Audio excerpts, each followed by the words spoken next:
அனைவருக்கும் வணக்கம். எதிர்வரும் மே 6ஆம் தேதி உள்ளூராட்சி தேர்தல் நடைபெற இருக்கின்றது.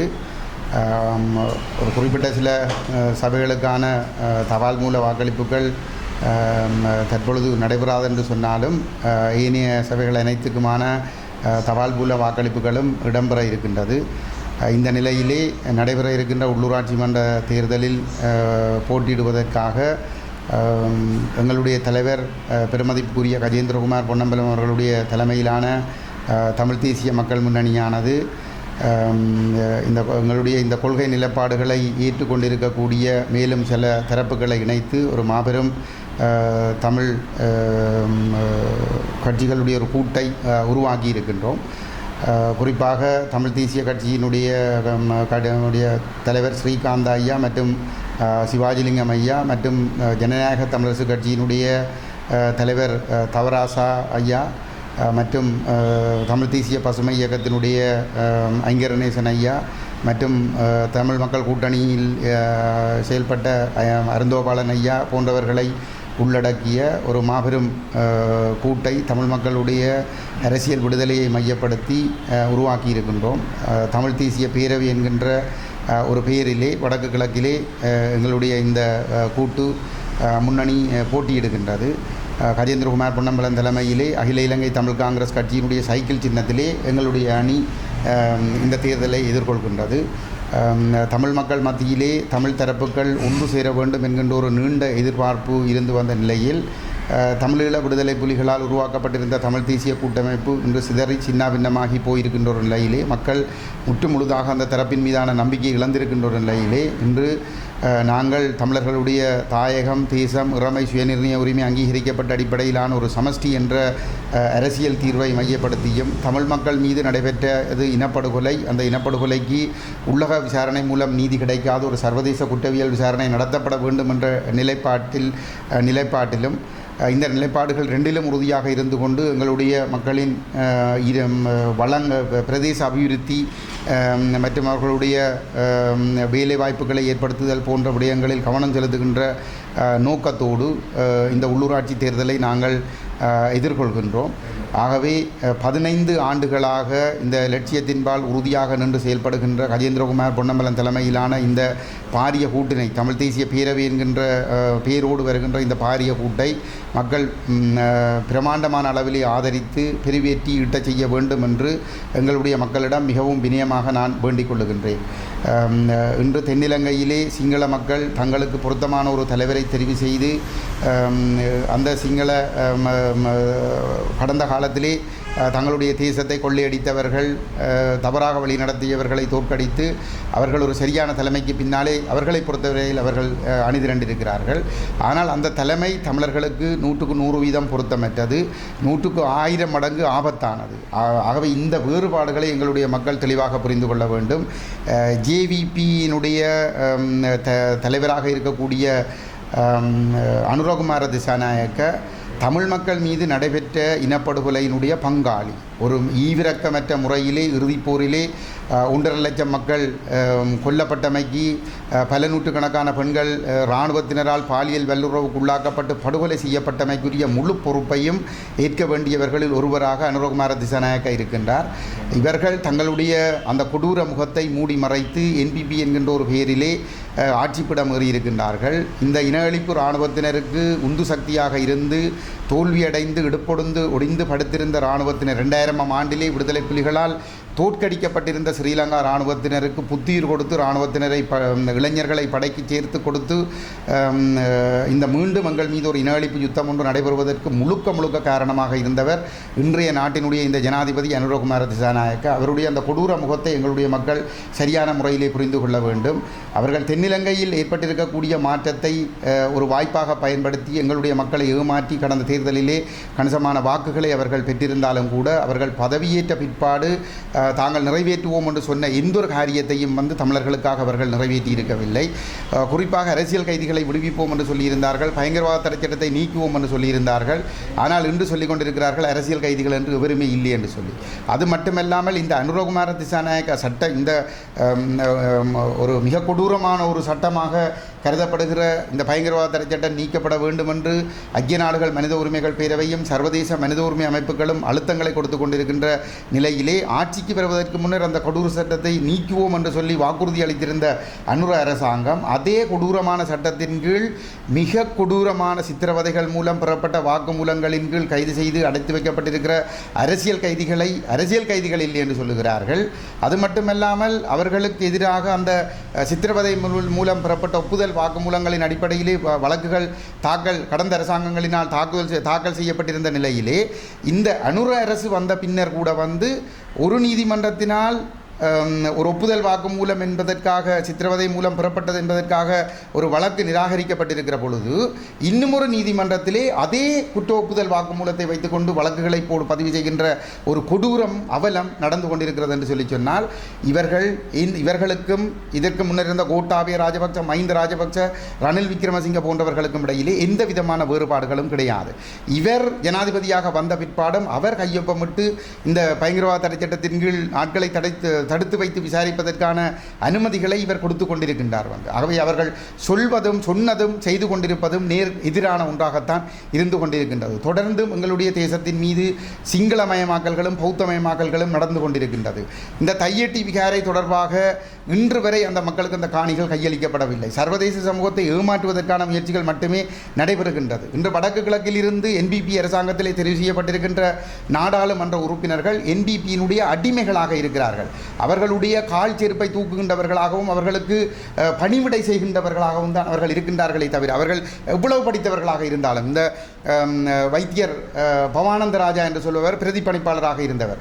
அவர் ஒரு படித்தவர் என்பதற்கு அருகதையற்றவராக என்பிபி அரசாங்கத்தோடு முதுகெலும்பை நிமித்து கொண்டு தமிழர்களுக்காக நியாயம் கேட்க வக்கற்ற ஒருவராக அவர் இருக்கின்றார். ஒரு மருத்துவத்துறை சார்ந்தவருக்கு இந்த மருத்துவத்துறையில் இருக்கக்கூடிய பாரிய பிரச்சனைகள் தொடர்பாக அரசாங்கத்தோடு பேசி எந்த ஒரு பிரச்சனைக்குமே தீர்வை பெற்றுக் கொடுக்க முடியாதவராக இருக்கிறார். ஏனையவர்கள் மூக்கை பிடித்தால் வாயை திறக்க தெரியாதவர்களாக என்பிபி அரசாங்கத்தினுடைய எல்லா செயற்பாடுகளுக்கும் கண்ணை மூடிக்கொண்டு ஜால்ரா அடிப்பவர்களாக இருக்கிறார்கள். இந்த பவானந்த ராஜா அவர்கள் 15ஆம் ஆண்டிலே யாழ்ப்பாணம் போதனா வைத்தியசாலையிலே பிரதி பணிப்பாளராக இருந்த பொழுது அவர் ஒரு கடிதம் ஒன்றை யாழ்ப்பாணம் அரசாங்க அதிபருக்கு எழுதியிருந்தார். 2015ஆம் ஆண்டு மே மாதம் 28ஆம் தேதியிட்டு அவர் ஒரு கடிதத்தை அனுப்பியிருந்தார். அந்த கடிதத்திலே அவர் குறிப்பிட்டிருந்தார், யாழ்ப்பாணம் பண்ணை பகுதியிலே மீனாட்சி அம்மன் கோயில் வீதியில் அமைந்துள்ள பள்ளிவிழி தோட்டம் என்னும் பேரிலான அரச காணியை வைத்தியசாலைக்காக அது ஏற்கனவே அது ஒப்படைக்கப்பட்டிருக்கிறது. ஆனால் அந்த காணி இராணுவத்தினருடைய பயன்பாட்டில் இருக்கின்றது, ஆயுதப்படைகளுடைய பயன்பாட்டில் இருக்கின்றது. அந்த காணியை உடனடியாக விடுவித்து வைத்தியசாலையினுடைய அபிவிருத்திக்கு உதவி செய்ய வேண்டும் என்று சொல்லி அரசாங்க அதிபருக்கு ஒரு கடிதம் ஒன்றை எழுதியிருந்தார். அந்த காணியினுடைய அவசரம் எதுவாக இருந்தது என்று சொன்னால் 15ஆம் ஆண்டிலே வைத்தியசாலையில் முதன்மை பிரச்சனையாக இருப்பது வைத்தியசாலை கழிவகற்றலாகும். இதை தீர்க்கும் வகையில் ஒரு எரியூட்டும் இயந்திரம் ஒன்றை கொள்வனவு செய்வது நடவடிக்கையிலே தாங்கள் ஈடுபட்டிருப்பதாகவும் அந்த இயந்திரத்தை நிறுவுவதற்கு பொருத்தமான இடம் வைத்தியசாலை வளாகத்தில் இல்லாத காரணத்தினாலே குறித்த அந்த எரியூட்டும் இயந்திரத்தை பொருத்துவதற்கு மிக அவசரமாக அந்த காணியை விடுவித்து தர வேண்டும் என்று சொல்லி ஒரு கடிதம் ஒன்றை அனுப்பியிருந்தார். அந்த கடிதத்தினுடைய இலக்கம் THJ/PLI/upgrade/2015 என்பதாகும். அந்த கடிதத்தின் அடிப்படையிலே அப்போதைய அரசாங்க அதிபராக இருந்த வேதநாயகன் ஐயா அவர்கள் ஒரு கடிதம் ஒன்றை எழுதுகின்றார். யாழ்ப்பாண மாவட்ட இராணுவ தளபதிக்கு கடிதம் ஒன்றை எழுதுகிறார். 3ஆம் தேதி 6ஆம் மாதம் 2015ஆம் ஆண்டு தேதியிட்டு ஒரு கடிதத்தை அனுப்புகிறார். அந்த கடிதத்திலே அவர் இந்த விடயத்தை சுட்டிக்காட்டி இந்த காணியை விடுவிக்க வேண்டும் என்று அப்போதைய அரசாங்க அதிபர் அந்த இராணுவ தளபதிக்கு ஒரு கடிதத்தை எழுதியிருந்தார். அதற்கு பிற்பாடு நவம்பர் மாதம் 2015ஆம் ஆண்டு நவம்பர் மாதம் 23ஆம் தேதி மீண்டும் அப்போதைய அரசாங்க அதிபர் வேதநாயகன் அவர்களினால் வடமாகாண ஆளுநருக்கு ஒரு கடிதம் எழுதப்பட்டிருக்கிறது. அது அவருடைய கடித இலக்கம் JK/ADM/12/GEN என்ற இலக்கத்தோடு அந்த கடிதம் அனுப்பப்பட்டிருக்கிறது. அந்த காணியை விடுவிக்க வேண்டும் என்று சொல்லி. ஆனால் இன்று வரை அந்த காணி விடுவிக்கப்படவில்லை. அன்று பிரதிபலிப்பாளராக இருந்தவர் ஆட்சியாளர்களோடு எதிர்ப்பரசியல் செய்வதில் பிரயோசனமில்லை, நாங்கள் ஆட்சியாளர்களோடு சேர்ந்து சேர்ந்தால் தான் அபிவிருத்தி செய்ய முடியும் என்று சொல்லி இனத்தை காட்டி கொடுத்து அற்ப சலுகைகளுக்காக என்பிபி அரசாங்கத்தோடு ஒட்டிக்கொண்டு பதவியை பெற்றுக் கொண்டிருக்கிற பவானந்த ராஜா இன்று பாராளுமன்ற உறுப்பினராக இருக்கிறார்.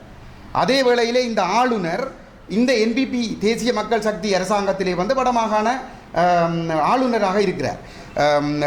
ஸ்ரீ பவானந்த ராஜா பாராளுமன்ற உறுப்பினராக இருக்கிறார். அன்று 15ஆம் ஆண்டிலே பிரதி பணிப்பாளராக இருந்தவர் வைத்தியசாலையிலே. அதே போன்று அன்று அரசாங்க அதிபராக இருந்தவர் இன்று ஆளுநராக இருக்கின்றார். தேசிய மக்கள் சக்தி அரசாங்கத்திலே அனுரகுமார திசாநாயக்காவினால் நியமிக்கப்பட்டிருக்கின்றார். ஆனால் இன்று வரை இவர்கள் பதவிக்கு வந்த பிற்பாடு இன்று கிட்டத்தட்ட 5 மாதங்கள் 6 மாதங்கள் கடந்திருக்கிறது. இன்று வரை இவர்களால் தங்களுடைய அரசாங்கத்தோடு பேசி இந்த காணியை விடுவித்துக் கொடுக்க முடியவில்லை. இந்த நிலையிலே நாளைய தினம் இந்த இனப்படுகொலையினுடைய சூத்திரதாரி மிக கொடூரமான கொலைகளுக்கு பொறுப்பாளியாக இருக்கக்கூடிய அனுரகுமார திசாநாயக்க தேசிய மக்கள் சக்தி சார்பிலே அற்ப சலுகைகளுக்காக யாழ்ப்பாண மாவட்டத்தில் இருந்து அந்த கட்சியிலே போட்டியிடுகின்ற வேட்பாளர்களுக்கு ஆதரவாக யாழ்ப்பாணத்திலே கிட்டுப்பூங்காவிலே ஒரு கூட்டம் ஒன்றுக்காக வருகிறார். இவர் வருகிற பொழுது வந்து அவர்களுக்கு ஆட்களை சேர்த்து கூட்டி கொடுக்கின்ற வேளையில் இந்த ஸ்ரீ பவானந்த ராசா முன்னாள் பிரதி பணிப்பாளர் உட்பட சகல வேட்பாளர்களும் ஈடுபட்டிருக்கின்றார்கள். இவர்களால் முடியுமா தங்களுடைய ஜனாதிபதியோடு பேசி இந்த இராணுவத்தினரை வெளியேற்றி இந்த காணியை உடனடியாக இந்த மக்களிடம் கையளிப்பதற்கு? இந்த தையட்டி விகாரை கிட்டத்தட்ட 150 பரப்பு காணிகள் கடந்த காலத்திலே இராணுவத்தினரால் அபகரிக்கப்பட்டு சட்டவிரோதமான ஒரு விகாரை கட்டப்பட்டிருக்கிறது. இந்த விகாரை கட்டுமானத்தை அகற்றி இந்த காணிகளை உடனடியாக இந்த மக்களிடம் கையளிக்க வேண்டும் என்று அவரிடம் இந்த மேடையிலே வைத்து கேட்பதற்கு இந்த வேட்பாளர்களுக்கு துணிவிருக்கிறதா? துணிவிருந்தால் அவர்கள் உடனடியாக அதை செய்து இந்த காணியை பெற்றுக் கொடுப்பதற்கு அவர்கள் தயாராக இருக்கிறார்களா? கடந்த ஆண்டிலே 24ஆம் ஆண்டு மார்ச் மாதத்திலே உரிமைய என்ற காணி உறுதி வழங்கல் நிகழ்ச்சி திட்டத்தின் கீழே யாழ்ப்பாணத்திலே 408 பேருக்கு காணிகள் வழங்கப்பட்டிருக்கிறது.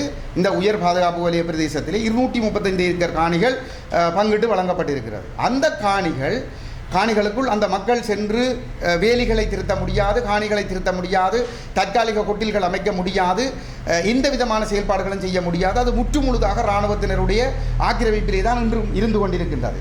அப்போ கடந்த அரசாங்கங்கள் ஊழல், அவர்கள் முதலாளித்துவவாதிகள், ஏகாதிபத்தியவாதிகள், அவர்களுக்கு ஏழைகளை பற்றி தெரியாது, நாங்கள் அடிமட்டத்தில் இருந்து வந்திருக்கிறோம், ஏழை மக்களுடைய பிரதிநிதிகளாக வந்திருக்கிறோம் என்று சொல்லுகிற அனுரகுமார திசாநாயக்க இன்று வரைக்கும் அவர் பதவியேற்று இன்று கிட்டத்தட்ட 9 மாதங்கள் ஆகின்றது. இந்த 9 மாதங்களாக வந்து இந்த இராணுவத்தின் ஏற்கனவே விடுவிக்கப்பட்ட முன்னர் இருந்த ஜனாதிபதியால் விடுவிக்கப்பட்டதாக சொல்லப்பட்ட ஆனால் இராணுவத்தினருடைய ஆக்கிரமிப்பில் இருக்கக்கூடிய இந்த காணிகளை ஏன் இன்னமும் மக்கள் சுதந்திரமாக அங்கே தங்களுடைய கட்டுமானங்களை வேலைகளை செய்யக்கூடிய வகையிலே வந்து விடுவித்துக் கொடுக்கவில்லை? இன்று இந்த கடத்தொழில் தொடர்ச்சியாக அளிக்கப்பட்டு கொண்டிருக்கிறது. இந்த கடத்தொழில் அபிவிருத்திக்காகவோ அல்லது இந்த வடமாகாணத்தினுடைய அபிவிருத்திக்காகவோ நிதி ஒதுக்கீடுகள் எதுவுமே கிடையாது. 5000 மில்லியன் வடமாகாணத்திலே வீதி அபிவிருத்திக்காக ஒதுக்கப்பட்டதாக சொல்லப்படுகிறது. யாழ்ப்பாண மாவட்டத்திற்கு 1000 மில்லியன் ஒதுக்கப்பட்டிருக்கிறது. அதிலே ஒரு பிரதேச செயலாளர் பிரிவுக்குள் மாத்திரம் குறைந்தது 500 கிலோமீட்டர் நீளமான வீதிகள் திருத்தப்பட வேண்டியிருக்கிறது. இந்த நிதியிலிருந்து ஒரு பிரதேச செயலாளர் பிரிவில் 3 கிலோமீட்டர் வீதியை மாத்திரம்தான் திருத்த முடியும். அப்போ நான் கேட்கின்றேன், பிரதமர் கருணி சொல்லியிருக்கிறார், கிராம மட்டங்களிலே இந்த உள்ளூராட்சி மன்ற மட்டத்திலே ஊழலற்றவர்கள் இருந்தால்தான் அபிவிருத்தியை சரியாக செய்ய முடியும் என்று சொல்லி அபிவிருத்திக்கு 1% நிதி ஒதுக்கீடு கூட இல்லை.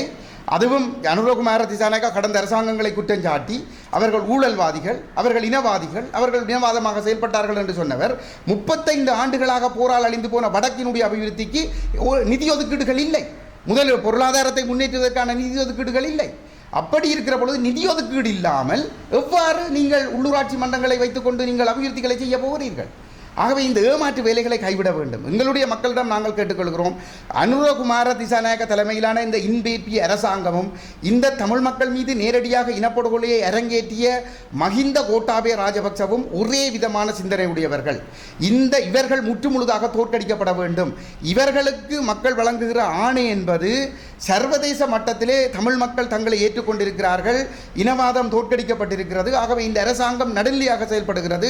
இந்த அரசுக்கு நீங்கள் நிதியுதவிகளை வழங்குங்கள் என்று சொல்லி உலக நாடுகளிடமிருந்து நிதிகளை பெற்று தென்னிலங்கையை அபிவிருத்தி செய்வதற்கும், வடக்கு கிழக்கிலே இராணுவத்தை பலப்படுத்துவதற்கும், வடக்கு கிழக்கிலே சிங்கள குடியேற்றங்களை மேற்கொள்வதற்கும், பௌத்தமயமாக்கல்களை செய்வதற்குமான அங்கீகாரத்தை கொடுப்பதாக மட்டும்தான் இவர்களுக்கு அளிக்கப்படுகிற ஒவ்வொரு வாக்குகளும் அமையும். ஆகவே இதனை புரிந்து கொண்டு அனுரகுமார திசாநாயக்க தலைமையிலான இந்த அரசாங்கத்தை தமிழ் மக்கள் முற்றுமுழுதாக புறக்கணிக்க வேண்டும், நிராகரிக்க வேண்டும் என்று இந்த இடத்திலே நாங்கள் கேட்டுக்கொள்ள விரும்புகிறோம். அதே நேரத்திலே அனுரகுமாரோடு ஒத்துப்போகக்கூடிய ஏனைய கட்சிகளையும் புறக்கணித்து கஜேந்திரகுமார் பொன்னம்பலம் தலைமையிலான அகில இலங்கை தமிழ் காங்கிரசினுடைய சைக்கிள் சின்னத்திலே போட்டியிடுகின்ற தமிழ் தேசிய பேரவையை தமிழ் மக்கள் பலப்படுத்த வேண்டும் என்று கேட்டுக்கொள்கின்றோம். இனப்பிரச்சினைக்கு தீர்வென்ற விடயத்திலே அவர்கள் முரண்பாடற்ற தீர்வு வழங்கப்படும் என்று நேற்று நீதியமைச்சர் சொன்னதாக இன்று ஊடகங்களிலே செய்தி வந்திருக்கிறது. தமிழர்களை பொறுத்தவரையிலே வடகிழக்கு தாயகம் என்பது அங்கீகரிக்கப்பட வேண்டும். தமிழர்களுடைய தேசம் இறைமை சுயநிர்ணய உரிமை அங்கீகரிக்கப்பட வேண்டும். இது ஒற்றியாட்சிக்குள் ஒருபொழுதும் சாத்தியமில்லை. ஆகவே ஒற்றியாட்சி முறைமை ஒழிக்கப்பட்டு தமிழர்களுடைய தேசம் அங்கீகரிக்கப்பட்ட அடிப்படையிலான ஒரு சமஸ்தி தீர்வு ஒன்று எட்டப்பட வேண்டுமாக இருந்தால் இந்த நிலைப்பாட்டிலே உறுதியாக நிற்கக்கூடிய இன்று கஜேந்திரகுமார் பொன்னம்பலம் அவர்களுடைய தலைமையிலே அணிதிரண்டிருக்கின்ற எங்களுடைய அணிக்கு வாக்களிப்பதன் மூலம் மட்டும்தான் அனுர அரசுக்கு ஒரு நெருக்கடியை ஏற்படுத்த முடியும். இன்று கடந்த 6ஆம் தேதி இந்திய பிரதமர் கொழும்பிலே தமிழ் தலைவர்களை சந்தித்த பொழுது அதில் 7 பேர் சந்தித்திருந்தாலும் கூட தமிழர்களுக்கு ஒற்றியாட்சிக்குள் தீர்வில்லை என்கின்ற நிலைப்பாட்டை இந்த உலக வல்லரசு தலைவருக்கு நெஞ்சை நிமிர்த்தி கொண்டு துணிச்சலோடு மக்களுடைய நலனை முன்னிலைப்படுத்தி வலியுறுத்திய ஒரே ஒரு தலைவர் கஜேந்திரகுமார் பொன்னம்பலம் தான். 1987ஆம் ஆண்டு சுதுமலை கூட்டத்திற்கு பிற்பாடு தேசிய தலைவர் பிரபாகரன் அவர்களை இந்தியா புதுடில்லிக்கு அழைத்து சென்றிருந்தார்.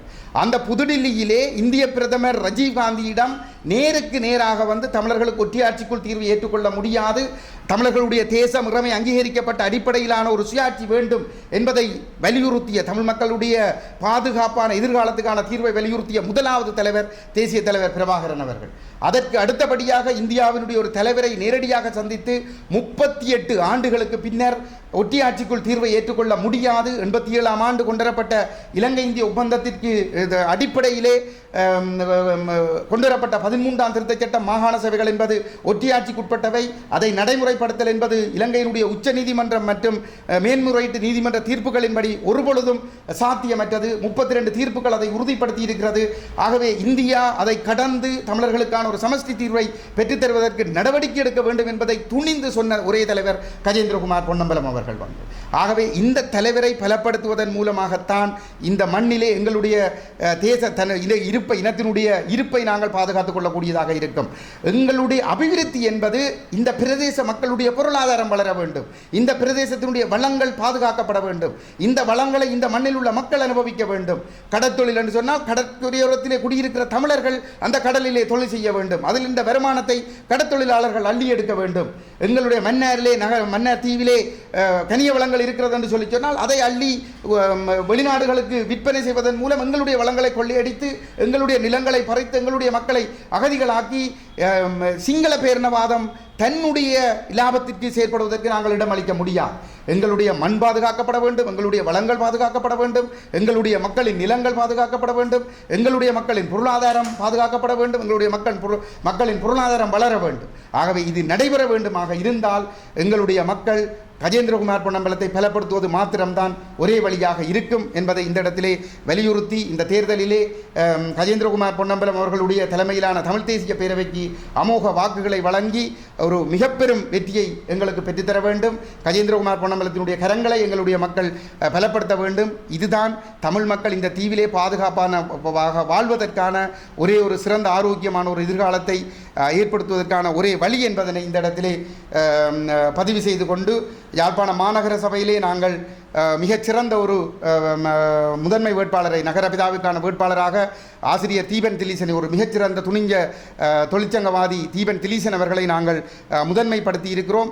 அவரை பொறுத்தவரையிலே நான் நினைக்கிறேன் வடக்கு கிழக்கில் இருக்கக்கூடிய சபைகளுக்குள் ஒரு மிக முன்னுதாரணமாக நாங்கள் அந்த சபையை நடத்தி காட்டுவதற்கான ஒரு வாய்ப்பாக இருக்கும். அவருடைய தலைமையிலே அந்த சபையை எங்களுடைய மக்கள் எங்களிடம் கையளிக்க வேண்டும். அதே போன்று வடகிழக்கில் இருக்கக்கூடிய அனைத்து சபைகளையும் எங்களுடைய கட்சியிடம் கையளிக்க வேண்டும். அதன் மூலமாக நாங்கள் ஒரு மிக ஊழலை 100% நாங்கள் கட்டுப்படுத்துவதற்கு நாங்கள் போராடுவோம்.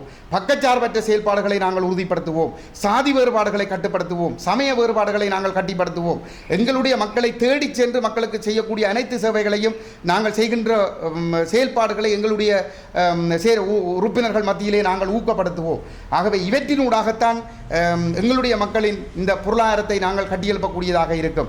எங்களுடைய மக்களின் பொருளாதாரத்தை கட்டியெழுப்பி எங்களுடைய தேசத்தை மீட்டெடுப்பது தான் எங்களுடைய இலக்கு. ஆகவே இந்த நோக்கத்தை அடைந்து கொள்வதற்காக கஜேந்திரகுமார் பொன்னம்பலத்தினுடைய தலைமையை பலப்படுத்த வேண்டும் என்ற இடத்திலே கேட்டுக்கொள்கின்றோம். நன்றி.